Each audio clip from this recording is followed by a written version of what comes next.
Vivemos em um mundo onde a onda de terror e desastres tentam roubar a nossa paz, onde o mal sempre está tentando prevalecer. Mas vemos pela palavra de Deus desde o Antigo Testamento que o cuidado de Deus para com aqueles que o temem e o buscam é muito real e permanente. Fique atento a mais um programa Encontro com a Palavra. Aqui apresentamos a palavra de Deus como resposta a todas as mais difíceis questões da vida. Agora com você, Pastor Edson Bruno.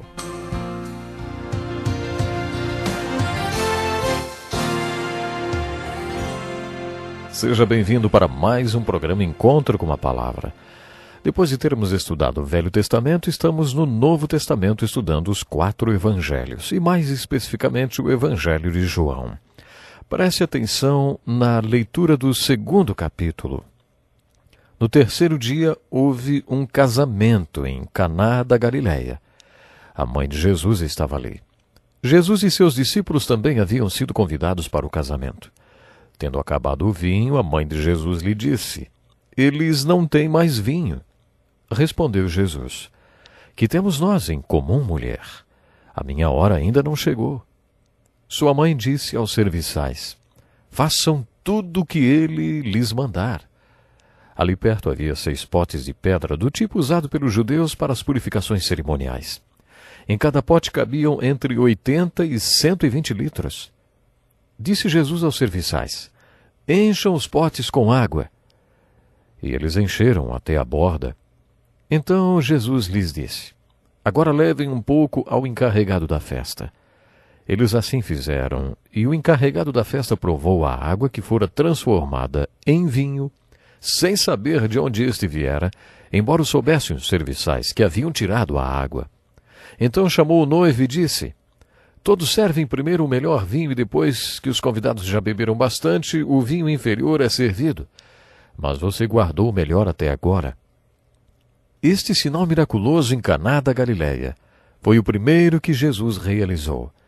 Revelou assim a sua glória e os seus discípulos creram nele. Quando João se propôs a escrever este evangelho, ele declarou que o seu propósito era relatar os sinais e milagres de Jesus, porque ele cria que assim as pessoas examinariam aquele relato e se convenceriam de que Jesus é o Cristo, o Filho de Deus.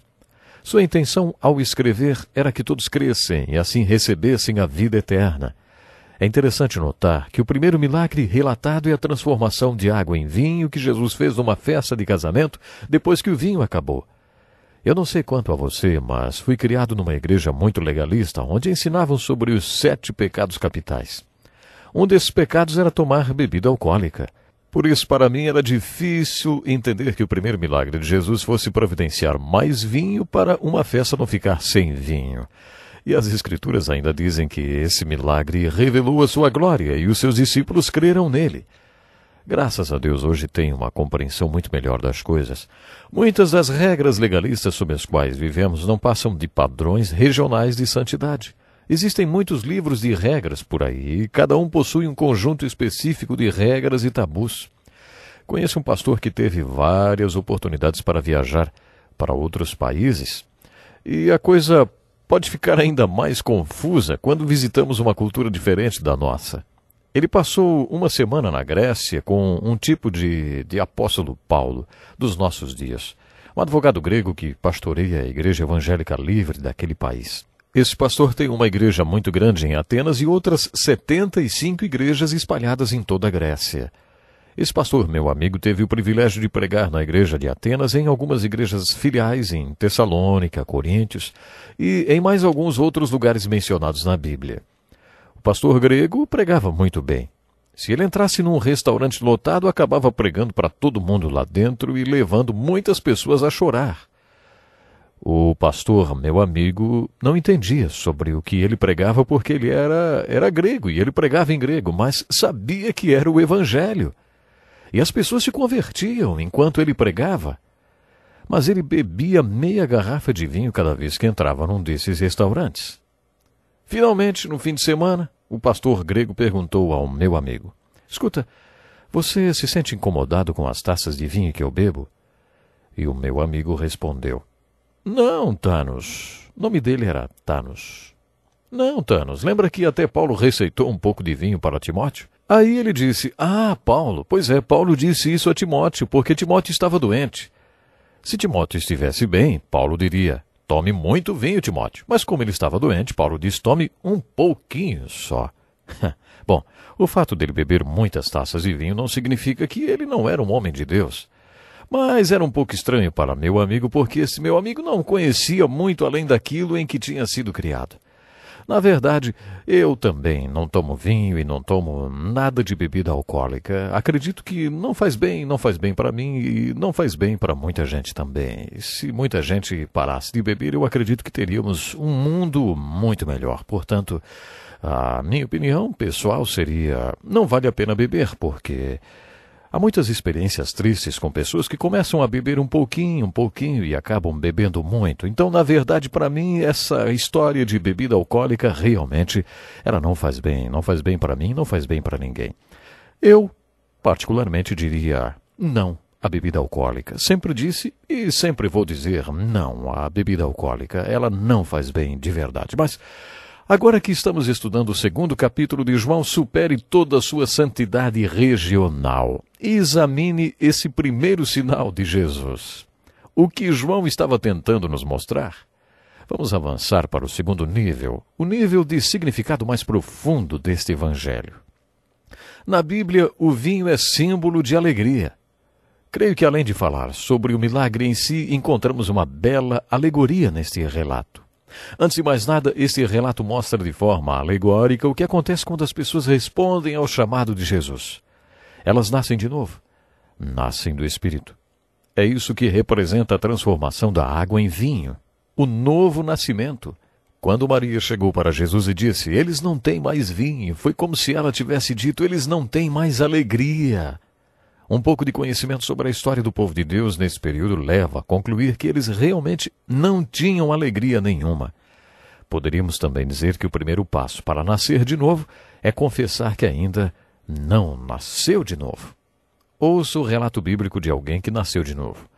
Se alguém está em Cristo, nova criatura é. As coisas antigas já passaram, eis que surgiram coisas novas. Tudo isso provém de Deus.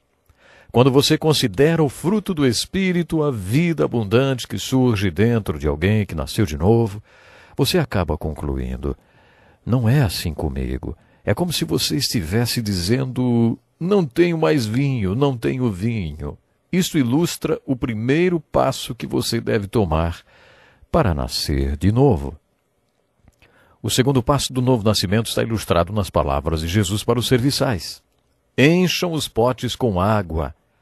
A água na Bíblia representa a própria Bíblia. Esse é o segundo passo para nascer de novo.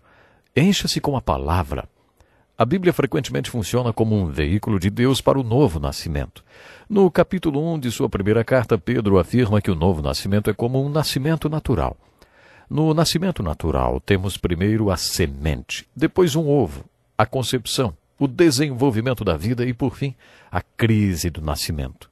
A semente, nesse caso, é a palavra de Deus. Já o apóstolo Paulo diz que a fé vem por ouvir a mensagem, e a mensagem é ouvida mediante a palavra de Cristo.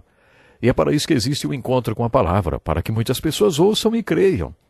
Tenho visto que quando as pessoas ouvem a palavra de Deus, uma semente é plantada. Essa semente, ela germina e leva a pessoa ao novo nascimento. Por isso, encha sua vida, sua mente e seu coração com a palavra de Deus. Esse é o segundo passo.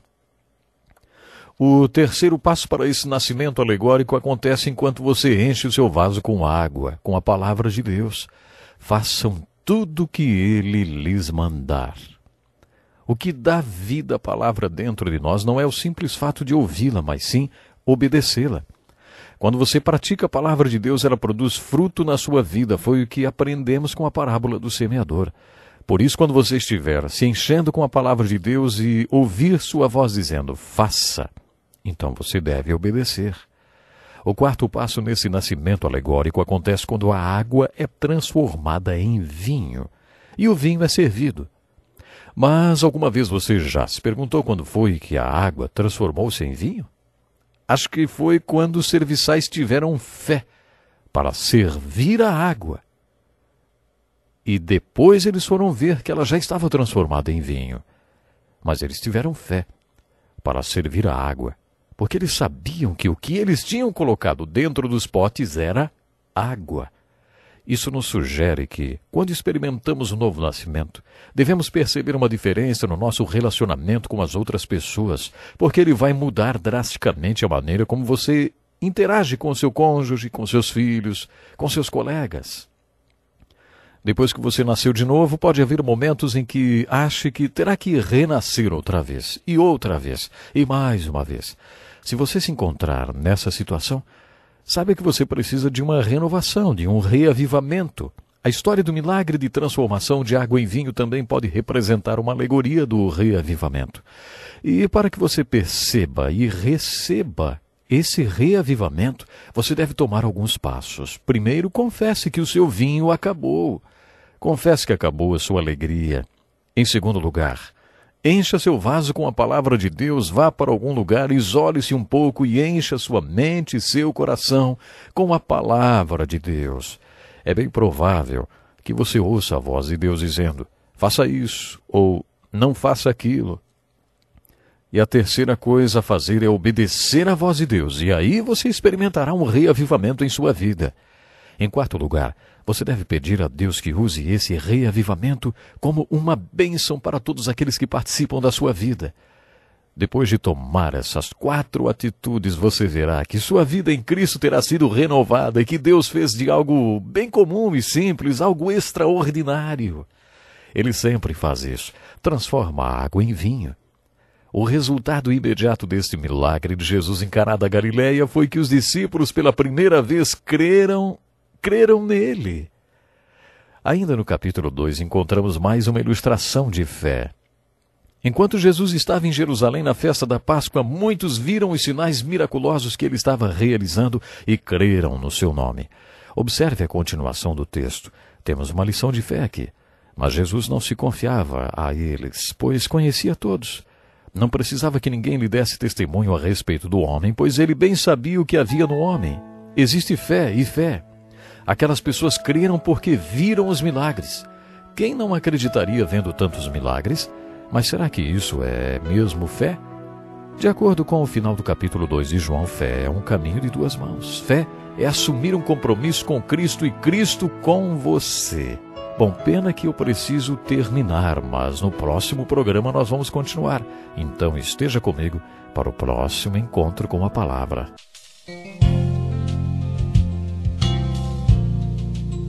Que lição importantíssima. Obrigado, pastor Edson Bruno. Prezado ouvinte, coloque em prática o que você ouviu aqui. Sem dúvida, sua vida será grandemente abençoada. Este é um estudo escrito pelo Dr. Dick Woodward, na voz do pastor Edson Bruno. Escreva-nos e solicite o material. Nosso endereço é Encontro com a Palavra, Caixa Postal 2011, CEP 89201-970, Joinville, Santa Catarina. Até o nosso próximo encontro com a Palavra.